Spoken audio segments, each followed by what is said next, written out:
దశాబ్దాల చరిత్ర కలిగిన తుంగభద్ర ప్రాజెక్టుకు కొత్త అధ్యాయం మొదలైంది. తుంగభద్ర డ్యాంలో నూతన స్పిల్వే గేట్ల ప్రారంభోత్సవం 3 రాష్ట్రాల సమన్వయానికి వేదికగా నిలిచింది.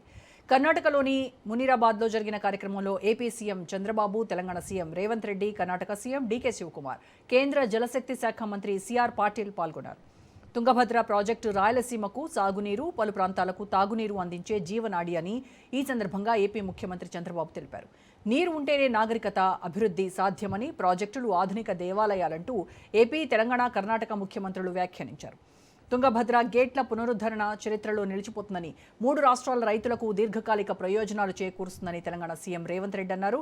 తుంగభద్ర ప్రాజెక్టు గేట్ల పునరుద్ధరణ నేపథ్యంలో 3 రాష్ట్రాల నీటి వాటాలు, కేటాయింపులు ఉన్నా నీటి లభ్యత క్షేత్రస్థాయిలో లేకపోవడం, దేశవ్యాప్తంగా నదుల అనుసంధానంలో ఉన్న ఇబ్బందులు మరోసారి చర్చకు తెరలేపాయి.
దశాబ్దాల చరిత్ర కలిగిన తుంగభద్ర ప్రాజెక్టుకు కొత్త అధ్యాయం మొదలైంది. తుంగభద్ర డ్యాంలో నూతన స్పిల్వే గేట్ల ప్రారంభోత్సవం 3 రాష్ట్రాల సమన్వయానికి వేదికగా నిలిచింది. కర్ణాటకలోని మునీరాబాద్లో జరిగిన కార్యక్రమంలో AP CM Chandrababu, Telangana CM Revanth Reddy, Karnataka CM DK Shivakumar, కేంద్ర జలశక్తి శాఖ మంత్రి సిఆర్ పాటిల్ పాల్గొన్నారు. తుంగభద్ర ప్రాజెక్టు రాయలసీమకు సాగునీరు, పలు ప్రాంతాలకు తాగునీరు అందించే జీవనాడి అని ఈ సందర్భంగా ఏపీ ముఖ్యమంత్రి చంద్రబాబు తెలిపారు. దీనికి సంబంధించి పూర్తి ఇన్ఫర్మేషన్ మా ప్రతినిధి సంతోష్ విజయవాడ నుంచి లైవ్లో అందిస్తారు. సంతోష్, 3 రాష్ట్రాల సీఎంలు ఒకే వేదికపైకి రావడము, అలాగే ఇటు తెలంగాణ సీఎం వివాదాలు కాదు పరిష్కారానికే నేను ప్రాధాన్యత, అదే నేను కోరుకుంటాను అని ఆయన చెప్పడము, తర్వాత ఇదంతా కూడా ఒక ఆహ్వానించదగ్గ పరిణామంగా విశ్లేషకులు అయితే చెప్తా ఉన్నారు. సో ఇది జస్ట్ ఓపెనింగ్లకే కాకుండా రేపు రానున్నటువంటి రోజుల్లో జరగబోయేటువంటి హై లెవెల్ కమిటీ వీటిల్లో కూడా సమావేశాల్లో ఏ రాష్ట్రానికి రావాల్సినటువంటి వాటా ఆ రాష్ట్రానికి దక్కేలా కూడా కార్యాచరణ ఏమైనా ఉండబోతోందా త్వరలో? 7 దశాబ్దాల చరిత్ర కలిగినటువంటి తుంగభద్ర నది 2024లో ఒక అపూర్వ ఘటన అనేది కూడా వేదిక అయినటువంటి పరిస్థితులు కూడా కనబడతా ఉన్నాయి. ఎందుకంటే ఈ యొక్క నదీ ప్రవాహానికి ఈ యొక్క 19వ గేట్ అనేది ఆ వైర్లు తెగి కొట్టుకుపోవడంతో ఇక 22 నుంచి 28 టీఎంసీల నీరు అనేది కూడా వృధాగా దిగు వెళ్తున్నటువంటి నేపథ్యంలోనే హుటాహుటినైతే కన్నయ్య నాయుడు డ్యామ్ నిపుణునైతే కనుక ఆ రంగంలోకి దించి అక్కడ తాత్కాలిక స్టాప్ లాక్ గేట్ అనేది కూడా అమర్చి అక్కడ 500 నుంచి 1000 టీఎంసీల వరకు 500 నుంచి 1000 క్యూసెక్ల వరకు కూడా నీటిని వెళ్ళేలాగా అటు కొంతమేరకు కట్టడి చేసినటువంటి పరిస్థితులు కూడా నెలకొన్నాయి. అయితే ఇప్పుడు తాజాగా 2 సంవత్సరాల అనంతరం కూడా ఈ యొక్క 33 గేట్లను సైతం కూడా ఇటు అందుబాటులోకి తీసుకురావడంతో ఇటు పూర్తి స్థాయిలో ఈ యొక్క గేట్ల నిర్మాణం అనేది కూడా పూర్తయినటువంటి పరిస్థితులు కూడా ఇప్పుడు కనబడతా ఉన్నాయి. తాజాగా ఈరోజు 3 రాష్ట్రాల సీఎంలు అయితే కనుక ఈరోజు అంగరంగ వైభవంగా అయితే కనుక ఈ గేట్లను ప్రారంభించడం కూడా జరుగుతూ ఉంది. ఇటు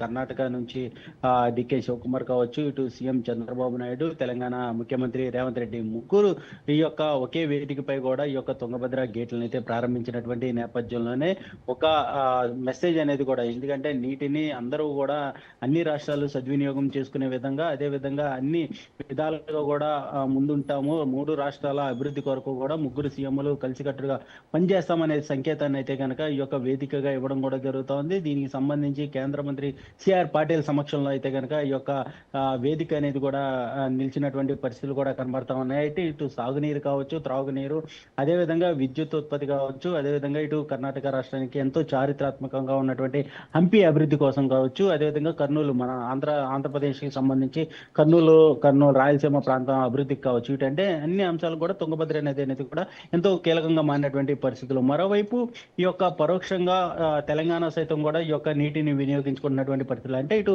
తుంగభద్ర నుంచి కర్నూలులో ఏదైతే కృష్ణా నది బేసిన్లో కలుస్తున్నటువంటి నేపథ్యంలోనే ఇటు కృష్ణా నది జల వాటాల్లో కూడా ఇటు తెలంగాణకు ఉన్నటువంటి నేపథ్యం, అంటే తుంగభద్ర నదిని సైతం కూడా ఇటు పరోక్షంగా వినియోగించుకుంటున్నటువంటి నేపథ్యంలోనే ఇటు ఈ యొక్క వేదికలో భాగంగా రేవంత్ రెడ్డి సైతం కూడా ఇటు పాల్గొన్నటువంటి పరిస్థితి కూడా నెలకొని తెలుస్తోంది. ఏదేమైనప్పటికీ మూడు రాష్ట్రాల అభివృద్ధితో పాటు ఇటు ఏదైతే రాష్ట్రాలు సస్యశ్యామలంగా ఉండడంతో పాటు ప్రతి ఒక్క రైతు, అదేవిధంగా ఈ యొక్క రాష్ట్రాలు వేరైనప్పటికీ కూడా రైతు బాగుపడే విధంగా అందరూ రైతు బాగుంటే దేశం బాగుపడుతున్నటువంటి విధానాన్ని అయితే కనుక ముగ్గురు సీఎంలు అయితే కనుక ఈ యొక్క మెసేజ్ అనేది కూడా తీసుకెళ్లినటువంటి పరిస్థితులు కూడా నెలకొన్నాయని తెలుస్తోంది. అదేవిధంగా భవిష్యత్తులో నదీ జలాల కలయిక కావచ్చు, ఇటు గంగా కావేరి కలయిక కావచ్చు, అదేవిధంగా తుంగభద్ర, ఇటువంటి నదులు ఏవైతే ఉంటాయో కీలకమైనటువంటి నదుల కలయికతో అనుసంధానంతో ఇటు వ్యవసాయం కావచ్చు, పరిశ్రమలకి కావచ్చు, అదేవిధంగా ఇటు జల విద్యుత్ ఉత్పత్తికి కావచ్చు, ఇటువంటి అన్ని అంశాలకి అయితే కనుక ఈ యొక్క కీలకంగా ఈ నదులు అనేది కూడా కీలకంగా మారబోతాయంటూ కూడా సీఎం చంద్రబాబు నాయుడు అయితే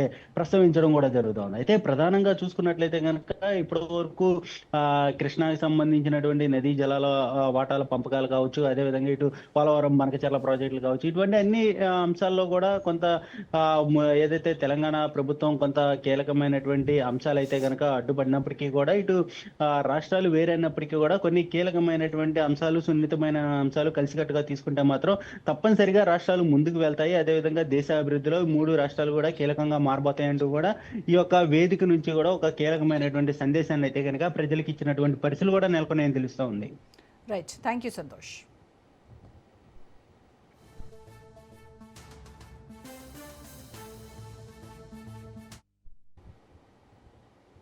That's all for now. Stay tuned to Raj News.